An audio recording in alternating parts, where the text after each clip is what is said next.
الفاتحة. أعوذ بالله من الشيطان الرجيم. بسم الله الرحمن الرحيم. الحمد لله رب العالمين الرحمن الرحيم مالك يوم الدين.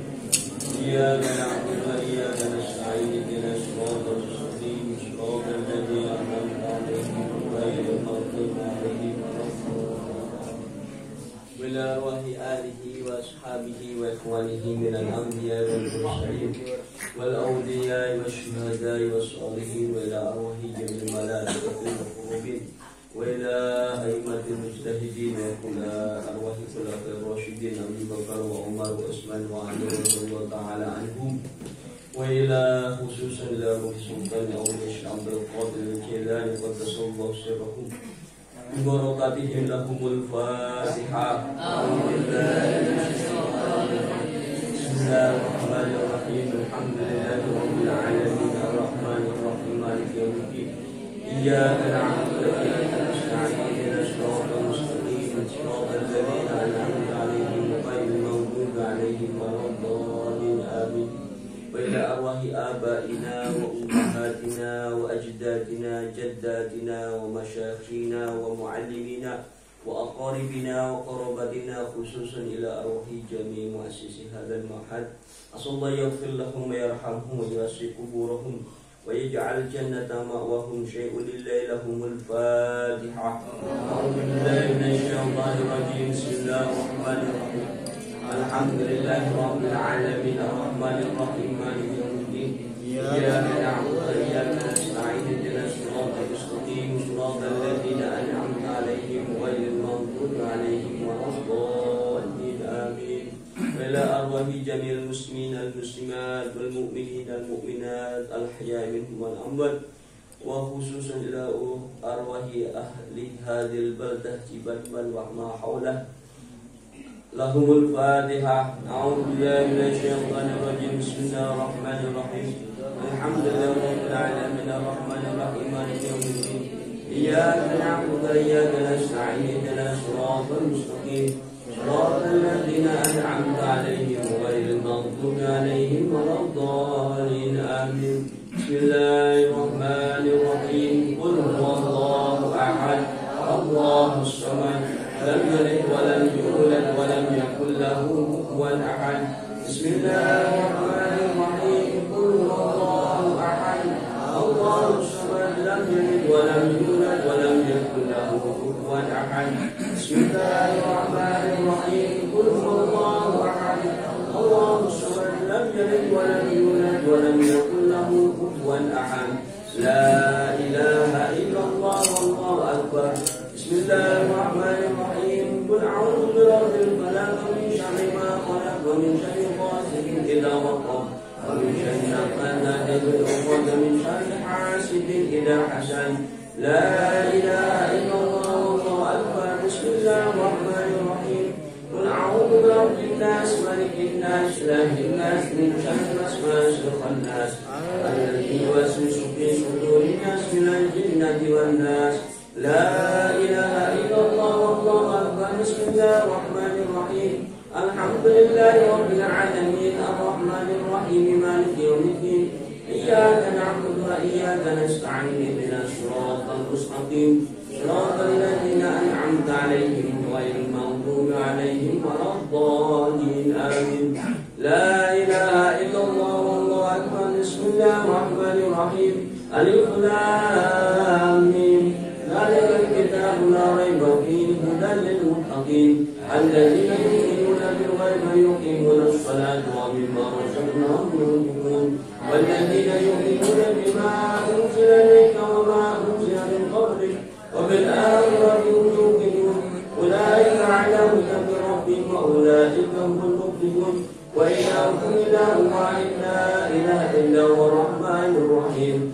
الله لا إله إلا هو الحي القيوم لا تأخذه سنة ولا نوم له ما في السماوات وما في الأرض. من الذي يشفع عنده إلا بإذنه يعلم ما بين أيديهم وما خلفهم فلا يحيطون بشيء من علمه إلا بما شاء وسع كرسيه السماوات والأرض ولا يؤوده حفظهما وهو العلي العظيم.